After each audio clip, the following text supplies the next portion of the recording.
Isang magandang kaliwanagan po sa ating lahat mga kapatid. Ang aking pong ibabahagi at talabuhay po ng ating kapatid na si Anghel Delaya, ang siyang kaunang-unahang likhang mortal ng ating amang liwanag sa kalangitan.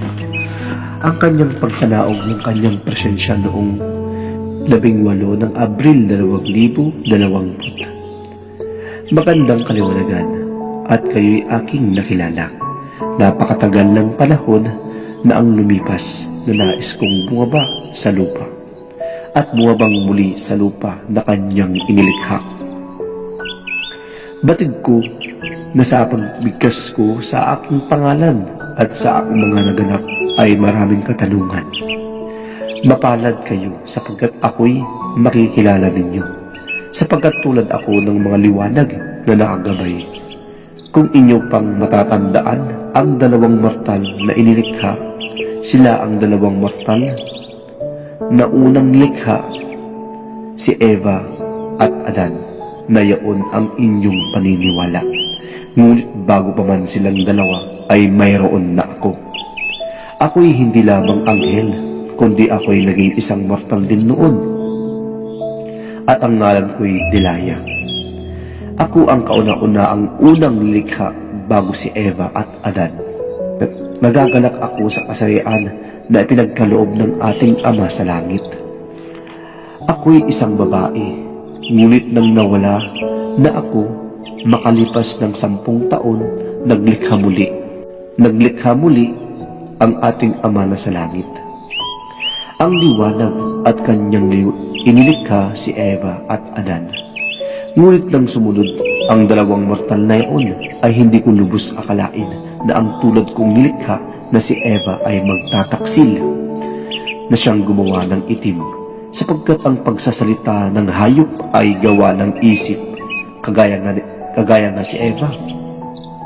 Naniniwala ba kayo na nagsasalita ang maliit na lunang yaon? Ang luna ay ahas, ang lahat na may nagsimula sa paglikha ng kaisipan. Nagawang pagsalita ay ang hindi nagsasalita, na hindi maintindihan ng mga mortal. Sila'y humuhuni lamang. Napakapalad sapagkat paslit pa lamang ay banal na ang katauhan.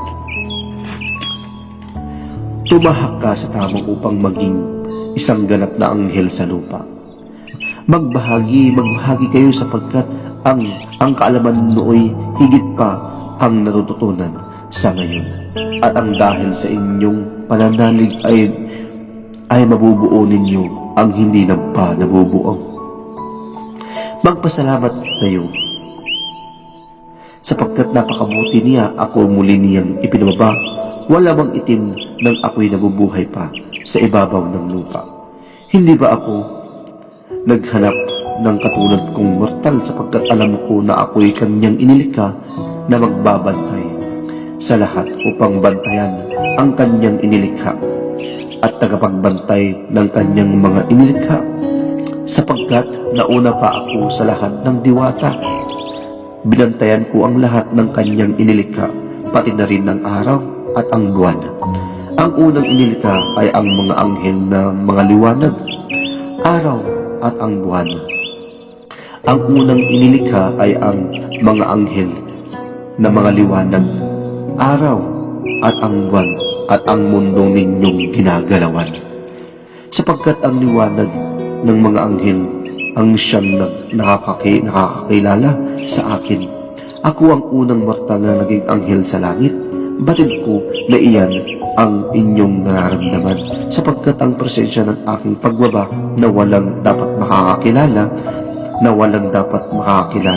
ngunit ako'y bumaba at bumaba ako sa titakdang upang malaman ang katotohanan. Kapalad ka sapagkat sa iyong pagparito ay sa itinakda rin na aking pagbaba. At ang bawat isa sa inyo ay may misyon. Mararamdaman mo ang misyon mo na dumating sa iyo na gagampanan mo. Kapatid, papakinggan ko ang iyong katanungan. Ako'y nagpapasalamat sapagkat ako'y pinahintulutan na may lathara rin sa libro na Isa sa Buhay. At ang dahil na rin sa katandaan, ako'y nawala. Ngayon na lamang ang katotohanan. Mga kapatid na ako, Ako ang unang inilikha, mortal, ng ating Ama na sa langit. Sa lupa, kayo lamang ang nakakaalam. Yun po yung itinuran po ng ating kapatid na si Anghel Delaya, ang siyang kauna-unahan, mortal na inilikha ng ating Amang liwanag sa kalangitan bago si Eva at Adan. Maraming salamat po at mulit-mulit ay isang magandang kaliwanagan po sa ating lahat.